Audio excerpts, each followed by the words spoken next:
Doctor Mary George madam, ഇന്നലെ ആദ്യ മന്ത്രിസഭാ യോഗത്തിന് ശേഷം വൻ പ്രഖ്യാപനങ്ങളാണ് വി.ഡി. സതീശൻ നടത്തിയിരിക്കുന്നത്. കെ.എസ്.ആർ.ടി.സി. ബസ്സുകളിൽ ജൂൺ 15 മുതൽ സ്ത്രീകൾക്ക് സൗജന്യ യാത്ര നടപ്പാക്കുമെന്നാണ് പ്രധാന വാഗ്ദാനം. വയോജനങ്ങൾക്കായി പ്രത്യേക വകുപ്പ് രൂപീകരിക്കുമെന്ന വാഗ്ദാനം പാലിക്കുമെന്നും അദ്ദേഹം പറഞ്ഞിട്ടുണ്ട്. ആശാ വർക്കർമാരുടെ ഓണറേറിയം ആദ്യഘട്ടമെന്ന നിലയിൽ 3000 രൂപ വർദ്ധിപ്പിച്ചു. വിരമിക്കൽ ആനുകൂല്യം സംബന്ധിച്ചുള്ള തീരുമാനം 1 മാസത്തിനുള്ളിൽ പ്രഖ്യാപിക്കും. അംഗനവാടി ജീവനക്കാരുടെ വേതനം 1000 രൂപ വർദ്ധിപ്പിക്കും. പാചക തൊഴിലാളികളുടെയും പ്രീ പ്രൈമറി ടീച്ചർമാർക്കും ആയമാർക്കും 1000 രൂപ വേതനം വർദ്ധിപ്പിച്ചു. തെരഞ്ഞെടുപ്പ് പ്രചാരണ വേളയിൽ UDF പ്രഖ്യാപിച്ച 5 ഗ്യാരണ്ടികളിൽ 2 എണ്ണമാണ് നടപ്പാക്കുന്നത് എന്നാണ് മുഖ്യമന്ത്രി പറഞ്ഞിരിക്കുന്നത്.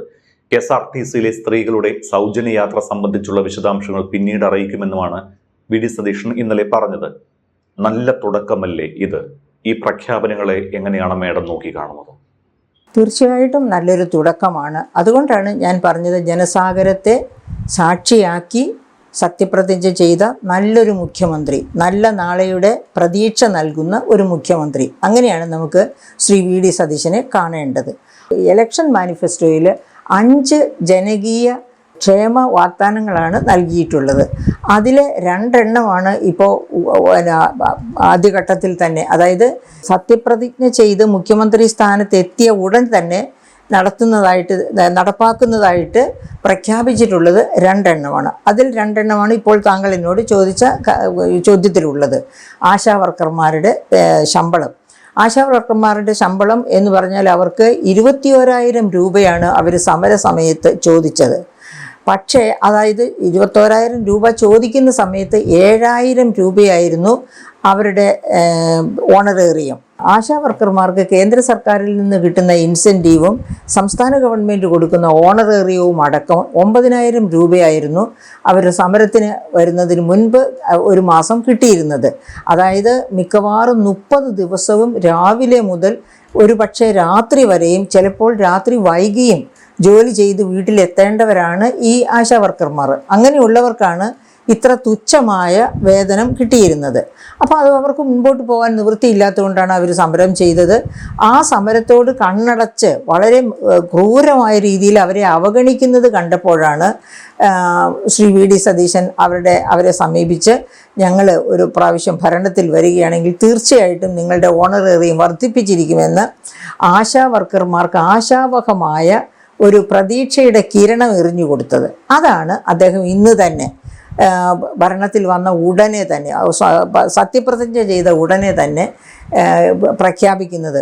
അത് പൂർണ്ണമായിട്ടല്ല പ്രഖ്യാപിച്ചത്, 3000 രൂപ അവരുടെ ഓണറേറിയം വർദ്ധിപ്പിക്കുന്നതായിട്ടാണ് അദ്ദേഹം പ്രഖ്യാപിച്ചത്. അപ്പോൾ ഇപ്പോൾ 9,000-നോടൊപ്പം 3000 രൂപ ഓണറേറിയം വർദ്ധിപ്പിക്കുമ്പോൾ അത് 12,000-ആയി. അതിൻ്റെ കൂടെ കേന്ദ്രത്തിൽ നിന്ന് കിട്ടുന്ന 2,000 രൂപയുടെ ഇൻസെൻറ്റീവും കൂടെ ചേരുമ്പോൾ അവർക്ക് 15,000 രൂപയായി.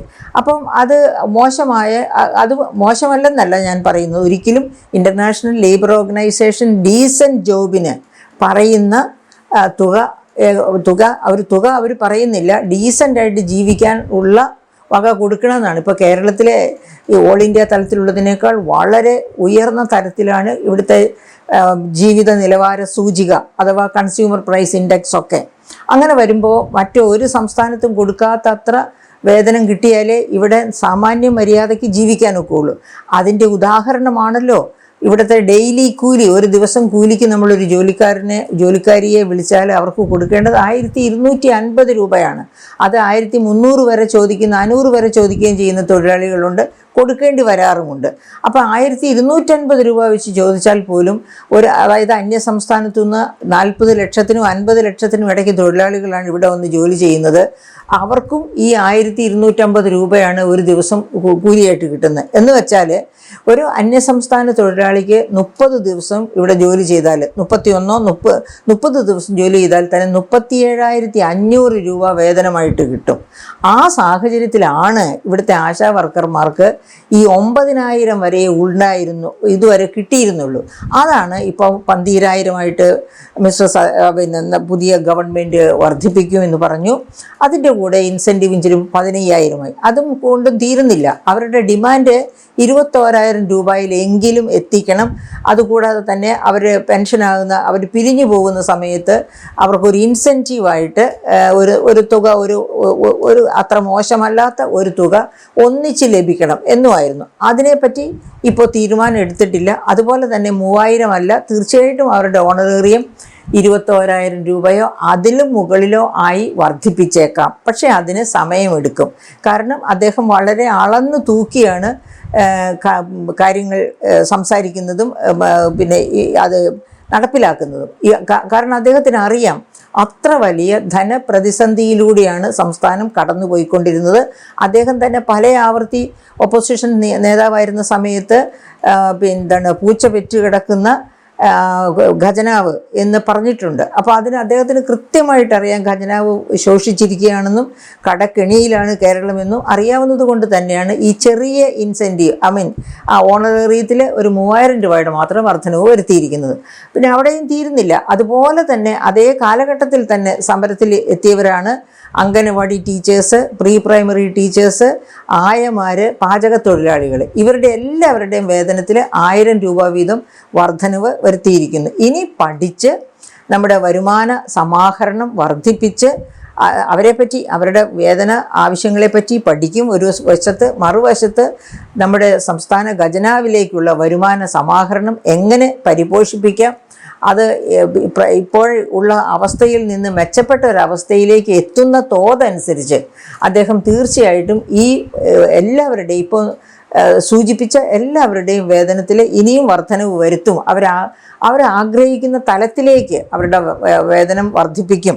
അങ്ങനെ വേതനം വർദ്ധിപ്പിക്കും എന്ന് പറയുമ്പോൾ അവർക്ക് എന്തോ സൗജന്യം ചെയ്തു കൊടുക്കുന്നു എന്ന് സമൂഹം വിചാരിക്കേണ്ട കാര്യമില്ല.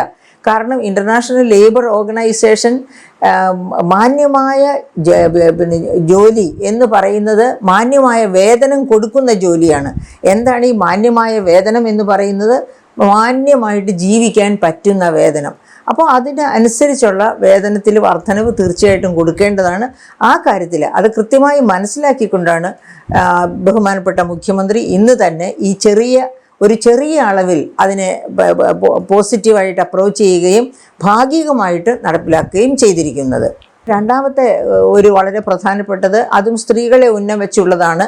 കാരണം നമുക്കെല്ലാം അറിയാം, രാഹുൽ ഗാന്ധി എപ്പോഴും, നമുക്കറിയാമല്ലോ, നമ്മുടെ പ്രധാനമന്ത്രി തന്നെ വനിതകളെ ചേർത്ത് പിടിക്കണം എന്ന് എപ്പോഴും പറയുന്നു. പക്ഷേ ഇലക്ഷൻ വരുമ്പോൾ മാത്രമാണ് ചേർത്ത് പിടിക്കൽ നമ്മൾ കാണാറുള്ളത് എന്ന് തീർത്ത് ഞാൻ പറയുന്നില്ല. കാരണം ജൻധൻ അക്കൗണ്ടും അതുപോലെ തന്നെ ഉജ്ജ്വൽ പ്രോഗ്രാമും ഒക്കെ സ്ത്രീകളെ സഹായിക്കുന്നതിൻ്റെ ലക്ഷണങ്ങളാണ്. പക്ഷേ അതിനേക്കാളും ഒക്കെ ഉപരി രാഹുൽ ഗാന്ധി എപ്പോഴും പറയാറുള്ളത് സ്ത്രീകൾക്ക് പാർലമെൻറ്റിലും അസംബ്ലിയിലുമൊക്കെ 33% റിസർവേഷൻ നൽകണം. അതുപോലെ തന്നെ മാന്യമായ പദവികളിലേക്ക് അവരെ എടുക്കണം, അവരുടെ ജീവിത നിലവാരം ഉയർത്തണം, അതിനുള്ള സഹായകമായ നടപടികൾ ഗവൺമെൻറ് കൈക്കൊള്ളണം എന്നൊക്കെ അദ്ദേഹം പറയാറുള്ളതാണ്. അപ്പം ആ കൂട്ടത്തിൽ ഒന്ന് തന്നെ, അപ്പോൾ അവിടെയൊക്കെ ഏറ്റവും പ്രധാനമായിട്ട്, അതായത് സ്ത്രീകൾ 2ാം തരം പൗരന്മാരാണ് എന്ന ഒരു ധാരണ ഓൾ ഇന്ത്യ തലത്തിൽ മാത്രമല്ല, ലോകത്ത് തന്നെ അങ്ങനെ ഒരു ധാരണയുണ്ട്. എല്ലാ മതങ്ങളിലും അങ്ങനെ ഒരു ധാരണയുണ്ട്.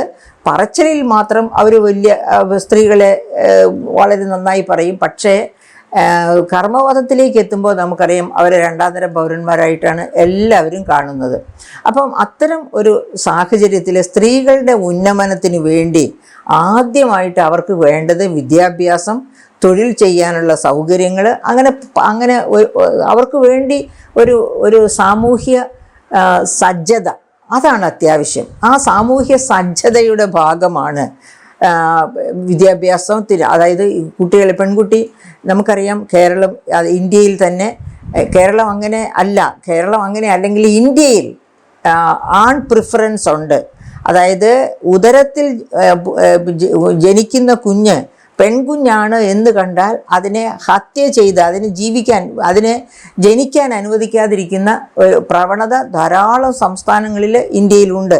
അതുകൊണ്ട് എന്താണ്, നമ്മൾ 2011 പോപ്പുലേഷൻ സെൻസസ് എടുത്ത് നോക്കിയാൽ അറിയാം, 1000 പുരുഷന്മാർക്ക് 914 സ്ത്രീകളാണ് ഇന്ത്യയിലുള്ളത്. പക്ഷേ കേരളത്തിൽ അതിൽ നിന്ന് വ്യത്യസ്തമാണ്. കേരളത്തിൽ 1000 പുരുഷന്മാർക്ക് 1084 സ്ത്രീകളുണ്ട്.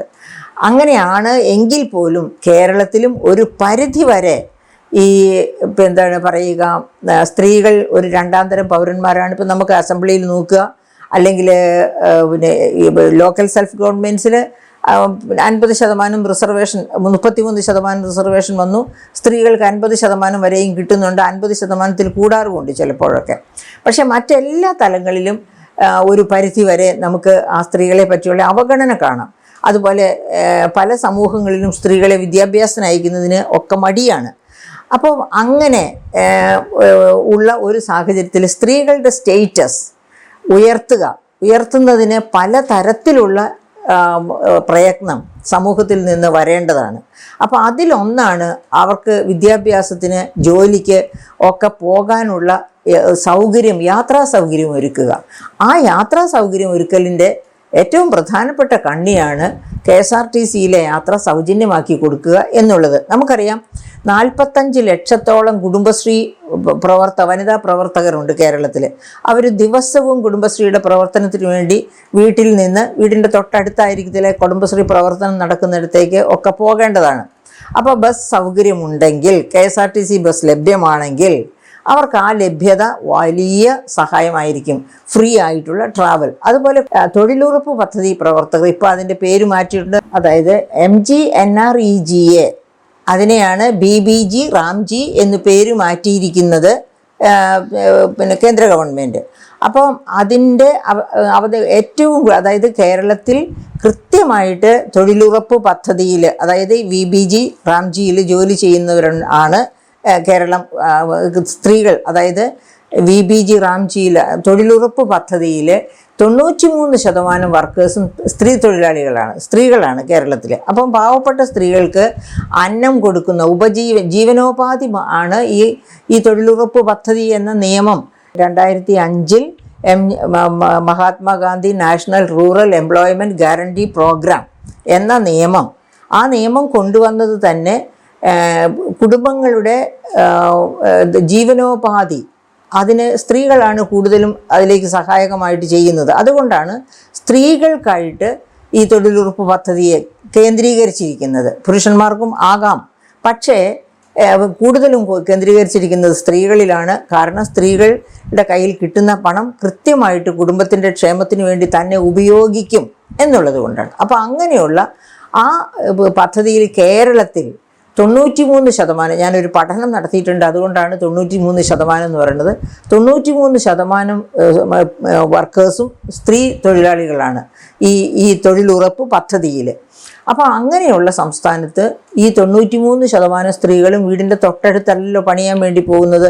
ഇപ്പോൾ ഉദാഹരണത്തിന് പാലക്കാട് ജില്ല, അതുപോലെ വയനാട് ജില്ല, ഈ 2 ജില്ല എടുക്കുക. അതായത് ഈ തൊഴിലുറപ്പ് പദ്ധതി കൊണ്ടുവന്ന ആ 10 വർഷത്തിനിടയ്ക്ക് തന്നെ അവിടെയൊക്കെ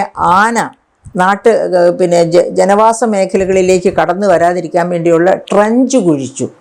ആ ട്രഞ്ച് കുഴിക്കുന്നതിന് വേണ്ടി ഉപയോഗിച്ചത് ഈ MGNREGA വർക്കേഴ്സിനെയാണ്, ഈ തൊഴിലുറപ്പ് പദ്ധതിക്കാരായ സ്ത്രീകളെയാണ്. അപ്പം കിടങ്ങ് കുഴിക്കാൻ പോലും സ്ത്രീകളെ ഉപയോഗിക്കാം. അത്തരം പണികൾ പോലും സ്ത്രീകൾ നന്നായി ചെയ്യും. അപ്പോൾ എന്ന് വെച്ചാൽ ഞാൻ പറഞ്ഞു വരുന്നത്, അത്തരം തൊഴിലിനൊക്കെ പോകുന്ന സ്ത്രീകൾ, അത്തരക്കാരെ ഒക്കെ ഇങ്ങനെ KSRTC ബസ്സിൽ ഒരു ടിക്കറ്റില്ല യാത്ര ചെയ്യാനുള്ള അല്ലെങ്കിൽ ഫ്രീ ആയിട്ട് യാത്ര ചെയ്യാനുള്ള സൗകര്യം കൊടുക്കുക എന്ന് പറഞ്ഞാൽ ഇങ്ങനെയുള്ള തൊഴിലിനൊക്കെ ഉൾപ്പെട്ടിരിക്കുന്ന സ്ത്രീകൾക്കത് വലിയ ആശ്വാസമാണ്. കാരണം അതിൽ നിന്നൊക്കെ അവർക്ക് വലിയ തോതിലുള്ള ശമ്പളമല്ല കിട്ടുന്നത്. തൊഴിലുറപ്പ് പദ്ധതിയുടെ 1250 രൂപ ഡെയിലി വേജസ് ഉള്ള കേരളത്തിൽ പോലും തൊഴിലുറപ്പ് പദ്ധതി തുടങ്ങിയപ്പോൾ 180 രൂപയായിരുന്നു അതിൻ്റെ വേജ്. അതെന്തുകൊണ്ടാണ് 180 വേജ് ഫിക്സ് ചെയ്തത്? പിന്നെ ഉത്തരേന്ത്യയിലൊക്കെ 180 താഴെയായിരുന്നു മിനിമം വേജ്. മിനിമം വേജ് ആ ലെവലിലേക്ക് 180 എത്തിച്ചേരാനാണ് 180 രൂപയാക്കി ഫിക്സ് ചെയ്തത്. ഇപ്പോൾ അത് 230 രൂപയിലേക്കൊക്കെ എത്തിയിട്ടുണ്ട്. അത് ഇനിയും ഘട്ടം ഘട്ടമായിട്ടാണ് വർദ്ധിക്കുക. അപ്പോൾ ആ 230 രൂപയും കേരളത്തിൽ വലിയ കൂലിയല്ല. 1250 രൂപ ഡെയിലി കൂലിക്ക് കൊടുക്കുന്ന കേരളത്തിൽ. അപ്പോൾ അങ്ങനെയൊക്കെയുള്ള ഒരു സാഹചര്യത്തിൽ, അതായത് സ്ത്രീകൾ ഒരുപാട് കുടുംബക്ഷേമത്തിന് വേണ്ടി വളരെ വലിയ സംഭാവനകൾ നൽകുന്നു സ്ത്രീകൾ. പക്ഷേ അവർക്ക് ഒരുപാട് അവഗണന അനുഭവിക്കേണ്ടതായിട്ട് വരുന്നുണ്ട്. ആ സാഹചര്യത്തിൽ അവരെ ചേർത്ത് പിടിക്കുന്ന ഒരു ഉന്നതമായ പദ്ധതിയാണ് ഈ KSRTC ബസ്സിലെ യാത്ര സൗജന്യമാക്കി കൊടുക്കുക എന്ന് പറയുന്നത്. ഇത് മാത്രവുമല്ല, ഈ ബസ് ഫെയർ ഇന്ത്യയിലെ ഏറ്റവും ബസ് ഫെയർ കൂടിയ സംസ്ഥാനങ്ങളിൽ ഒന്നാണ് കേരളം. ഇത്ര വലിയ ബസ് ഫെയർ കൊടുത്ത ദൂര സ്ഥലങ്ങളിൽ സ്കൂളുകൾ, ഇവിടെ ധാരാളം സ്കൂളുകൾ ഉള്ള സംസ്ഥാനമാണ് എങ്കിൽ പോലും കിലോമീറ്ററുകൾ യാത്ര ചെയ്യേണ്ടി വരും. അപ്പോൾ ഈ ബസ് ഫെയർ ഒക്കെ കൊടുക്കാനുള്ള ബുദ്ധിമുട്ട് കൊണ്ട് തന്നെ ആൺകുട്ടികളാണെങ്കിൽ എങ്ങനെയും വിടും, പെൺകുട്ടികളാണെങ്കിൽ ചിലപ്പോൾ സ്കൂളിലേക്ക് വിടാതിരിക്കും. അങ്ങനെയുള്ള സാഹചര്യത്തിൽ അവർക്ക് ഇങ്ങനെ ഒരു സൗജന്യ യാത്രയാണ് എങ്കിൽ തീർച്ചയായിട്ടും അത് പേരൻസിനെ എൻകറേജ് ചെയ്യും.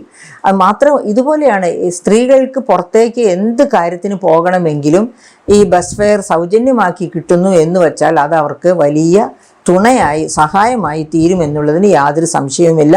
അപ്പോൾ പാർശ്വവൽക്കരിക്കപ്പെട്ട സ്ത്രീ സമൂഹം, ഏതൊരു സമൂഹത്തിലും അങ്ങനെയാണ്, പാർശ്വവൽക്കരിക്കപ്പെട്ടവരാണ് സ്ത്രീകൾ. ആ സാഹചര്യത്തിൽ അവരുടെ ഉന്നമനത്തിന് വേണ്ടി വയ്ക്കുന്ന ഒരു വലിയ കൈ സഹായം ആണ് ഈ സൗജന്യ ബസ് യാത്ര. പക്ഷേ അവിടെയും ഒരു കാര്യം, അത് ബഹുമാനപ്പെട്ട മുഖ്യമന്ത്രി ശ്രദ്ധിക്കുമെന്ന് തന്നെയാണ് എനിക്ക് തോന്നുന്നത്. സാമ്പത്തികമായിട്ട് ഉയർന്ന നിലയിൽ നിൽക്കുന്ന സ്ത്രീകൾക്ക് ഇങ്ങനെ സൗജന്യ യാത്ര കൊടുക്കേണ്ടതില്ല എന്ന് പ്രത്യേകം ഞാൻ പറയുന്നത് എന്തുകൊണ്ടാണെന്ന് വെച്ചാൽ നമ്മുടെ ധനസ്ഥിതി അത്ര മോശമാണിപ്പോൾ. അത് പക്ഷേ പരിരക്ഷിച്ച, അതായത് അതിനെ ക്രമവൽക്കരിച്ച് ധനസ്ഥിതി മെച്ചപ്പെട്ട് കഴിഞ്ഞ് എല്ലാ സ്ത്രീകൾക്കും സൗജന്യ യാത്ര കൊടുക്കുന്നു എന്നുള്ളത് കൊണ്ട് കുഴപ്പമില്ല. അപ്പോൾ അങ്ങനെ ഉള്ള ചില പരിഗണനകളൊക്കെ വെക്കുന്നത് നല്ലതാണ് തുടക്കത്തിൽ.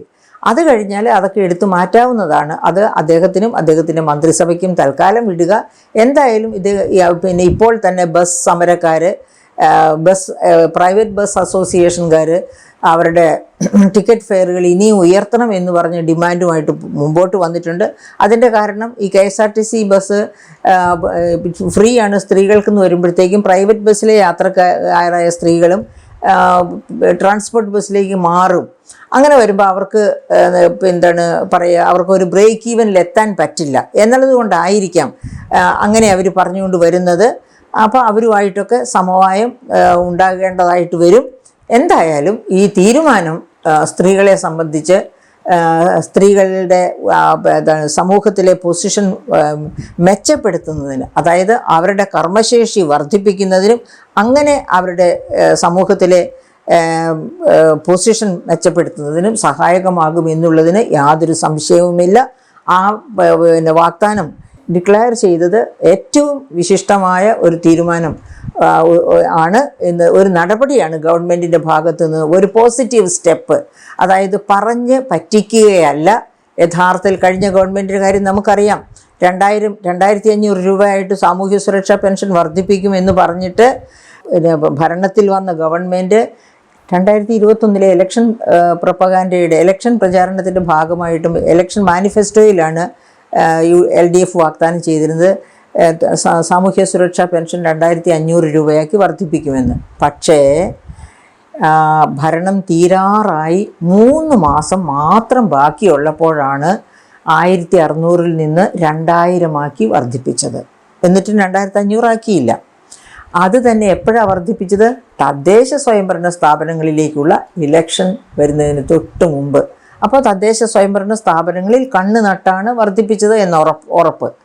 അങ്ങനെ ഒരിക്കലും VD സതീശൻ ചെയ്യില്ല എന്നതിൻ്റെ തെളിവാണ് മുഖ്യമന്ത്രി പദം ഏറ്റെടുത്തിട്ട് ആദ്യം തന്നെ ഈ അദ്ദേഹത്തിൻ്റെ 5 ഇലക്ഷൻ മാനിഫെസ്റ്റോയിൽ 5 വാഗ്ദാനങ്ങളിൽ ഏറ്റവും താഴെ പാർശ്വവൽക്കരിക്കപ്പെട്ടവർക്ക് വേണ്ടിയുള്ള വാഗ്ദാനങ്ങളാണ് അന്ന് തന്നെ നടപ്പാക്കാനായിട്ട് അതായത് പൂർണ്ണമായിട്ട് നടപ്പാക്കും എന്ന് അദ്ദേഹം പറഞ്ഞില്ല, ഭാഗികമായിട്ട് ആശാവർക്കർമാരുടെ.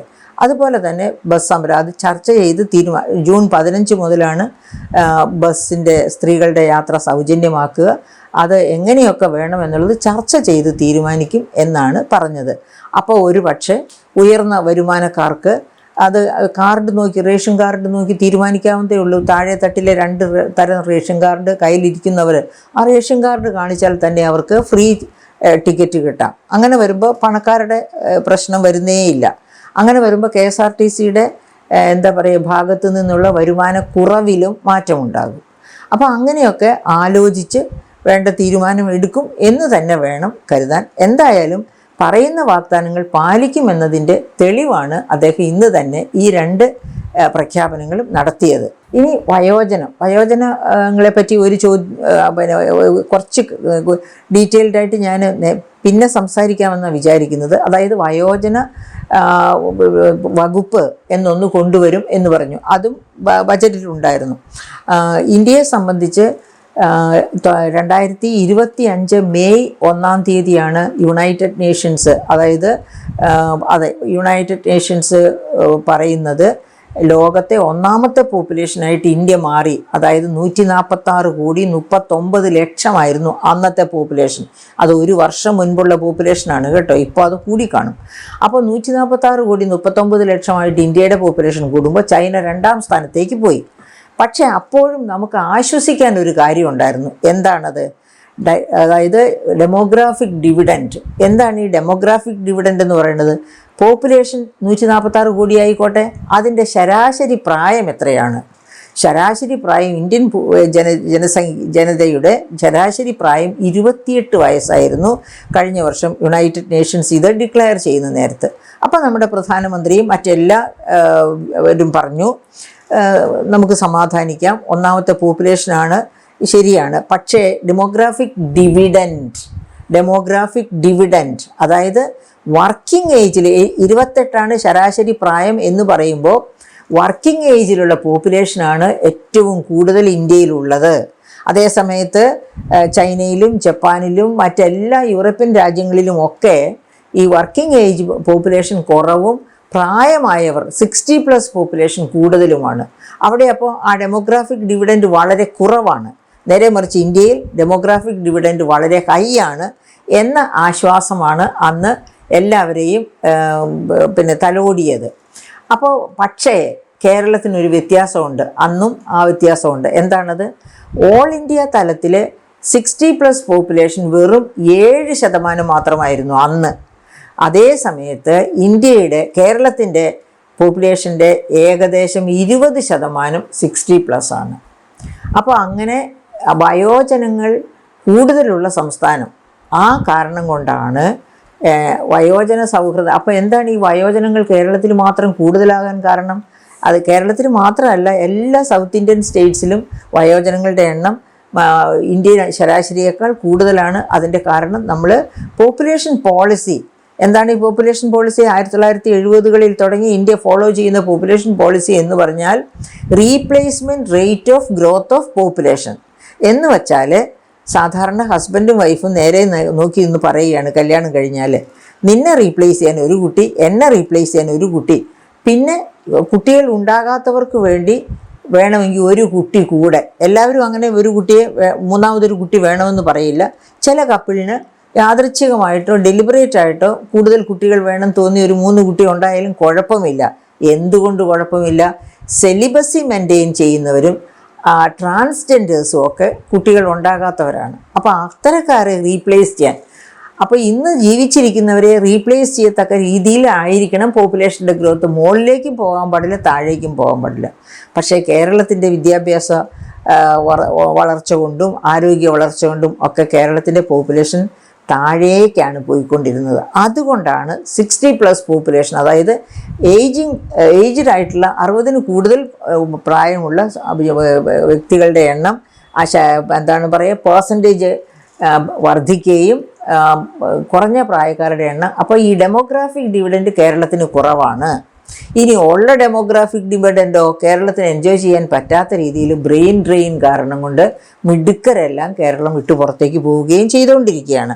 അപ്പോൾ അതിനൊക്കെ ഈ ഗവൺമെൻറ് ഇനി ഉപാധികൾ കണ്ടെത്തണം, ഈ മിടുക്കരെയൊക്കെ ഇവിടെ തന്നെ പിടിച്ചു നിർത്താൻ.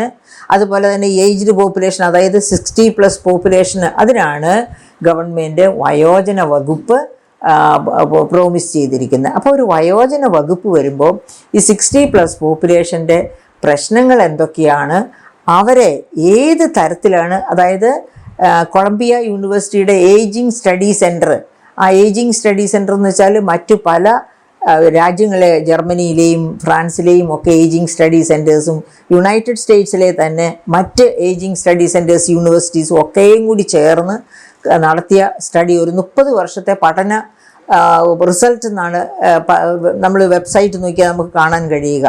അവർ വളരെ മെച്ചപ്പെട്ട ജീവിത നിലവാരം ഈ 60+ ഓഫർ ചെയ്യുന്നു. അതായത് ആ സ്റ്റഡി സെൻറ്റർ, ആ സ്റ്റഡീസുകൾ പറയുന്നത് എന്താണെന്ന് വെച്ചിട്ടുണ്ടെങ്കിൽ, ഇപ്പോൾ സ്ത്രീകളുടെ കാര്യം തന്നെ എടുക്കൂ. മെനോപോസ് 40കളുടെ എൻഡിലോ 50കളുടെ ആരംഭത്തിലോ ഒക്കെയാണ് മെനോപോസ് വരിക. അതായത് അപ്പോൾ ഹോർമോണൽ ചേഞ്ച്, വലിയ തോതിൽ ഹോർമോണൽ ചേഞ്ച് വരും. അപ്പോഴാണ് മെനോപോസ് വരുന്നത്. ആ ഹോർമോണൽ ചേഞ്ച് സ്ത്രീകളിൽ വരുന്നത് പോലെ തന്നെ അതേ കാലഘട്ടത്തിൽ പുരുഷന്മാരിലും ഹോർമോണൽ ചേഞ്ച് ഉണ്ടാകുമെന്നാണ് ആ പഠനങ്ങളൊക്കെ കാണിക്കുന്നത്. അപ്പോൾ ഈ ഹോർമോണൽ ചേഞ്ചിന്, അതുപോലെ 60ൽ മാത്രമല്ല 70സിലും 80സിലും ഒക്കെ ഹോർമോണൽ ചേഞ്ചസ് 40സിൽ ഉണ്ടാകുന്നതിനേക്കാൾ ഉയർന്ന തരത്തിലാണ് ഹോർമോണൽ ചേഞ്ചസ് 50സിലും 60സിലും ഒക്കെ ഉണ്ടാവുക. അപ്പോൾ ഈ ഹോർമോണൽ ചേഞ്ച് സ്ലോ ഡൗൺ ചെയ്താൽ ഏജിങ് സ്ലോ ഡൗൺ ചെയ്യാം. അതാണ് ഈ പഠനങ്ങൾ കാണിക്കുന്നത്. അതിനുവേണ്ടി അപ്പോൾ എന്തൊക്കെ ചെയ്യാൻ പറ്റും? ഫുഡ് ഹാബിറ്റ്സിൽ മാറ്റം വരുത്തണം.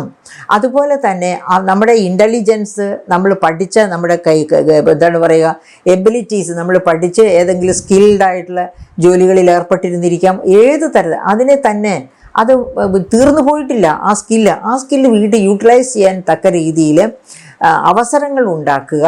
അതുപോലെ വെൽനസ് സെൻറ്റേഴ്സ് ഉണ്ടാവുക. അങ്ങനെ ഒരുപാട് എന്താ പറയുക, അതിനകത്തേക്കുള്ള ഇൻ്റർഫിയറൻസ്, അതിലേക്ക് ഇടപെട്ടുകൊണ്ട് ഇവരുടെ ജീവിതത്തിലേക്ക്, ഈ 60+ പോപ്പുലേഷൻ്റെ ജീവിതത്തിലേക്ക് ഇടപെട്ടുകൊണ്ട് ആ ജീവിതത്തിൻ്റെ രീതികളൊക്കെ മാറ്റിമറിച്ച് അതിൻ്റെ ക്വാളിറ്റി വർദ്ധിപ്പിച്ച് അത് കൂടുതൽ പ്രൊഡക്റ്റീവാക്കി അവിടെ സിൽവർ ഡിവിഡൻഡ് പറഞ്ഞല്ലോ, 28% ശരാശരി വയസ്സ് ഇന്ത്യൻ പോപ്പുലേഷനിൽ. അതുകൊണ്ട് ഡെമോഗ്രാഫിക് ഡിവിഡൻഡ് എന്നാണ് അവിടെ പറയുക. ഇവിടെ സിൽവർ ഡിവിഡൻഡ് എന്താണ്? ഈ 60+ പോപ്പുലേഷനിൽ നിന്ന് കൊയ്തെടുക്കാവുന്ന ഡിവിഡൻഡ്, അവരുടെ തന്നെ ജീവിതം ഡിപ്പെൻഡൻ്റ് ആക്കാതെ ഇൻഡിപെൻഡൻ്റ് ആക്കുക, ഹൈലി പ്രൊഡക്റ്റീവ് ആക്കുക. ആ തരത്തിൽ മാറ്റിയെടുക്കാൻ ഉള്ള സാധ്യതകൾ ഉണ്ട് എന്ന് ഈ കൊളംബിയ യൂണിവേഴ്സിറ്റിയുടെ ഏജിങ് സ്റ്റഡി സെൻറ്റർ എസ്റ്റാബ്ലിഷ് ചെയ്തിട്ടുണ്ട്. അത് അവരുടെ മാത്രം സ്റ്റഡിയല്ല, ഒരുപാട് വേൾഡ് യൂണിവേഴ്സിറ്റീസ് ചേർന്ന് നടത്തിയിട്ടുള്ള കമ്പൈൻഡ് ആയിട്ടുള്ള പഠനങ്ങളുടെ ഫലമാണ് ഇത്തരം കണ്ടുപിടുത്തങ്ങൾ. അപ്പം ഈ ഒരു വയോജന സെൻറ്റർ കൊണ്ടുവന്നാൽ തീർച്ചയായിട്ടും അത്തരം സെൻറ്റേഴ്സിൻ്റെ പഠനം അതെങ്ങനെ നമുക്കിവിടെ ഇംപ്ലിമെൻ്റ് ചെയ്യാൻ പറ്റും, അത് മലയാളികൾക്ക്, അതായത് ഈ മലയാളക്കരയിലെ 60 കഴിഞ്ഞ ആൾക്കാരും യങ്സ്റ്റേഴ്സിനെ പോലെ വളരെ അതായത് നല്ല സംഭാവനകൾ സമൂഹത്തിന് ചെയ്ത് സ്വന്തം ജീവിതം സ്വന്തം കാലിൽ നിൽക്കത്തക്ക രീതിയിലാക്കി മുന്നേറുന്ന ഒരവസ്ഥ, അത്തരം ഒരവസ്ഥ തീർച്ചയായിട്ടും വളരെ ആശാവഹമായ ഒരു സിറ്റുവേഷനാണ് നൽകുക. അങ്ങനെയുള്ളൊരവസ്ഥയിലേക്ക് നമുക്ക് മുന്നേറാൻ പറ്റും ഈ ഗവൺമെൻറ്റിൻ്റെ വയോജന സെൻറ്റർ എന്ന ആ ഒറ്റ ഓഫർ കൊണ്ട് തന്നെ. അത് തീർച്ചയായിട്ടും നടപ്പിലാക്കും.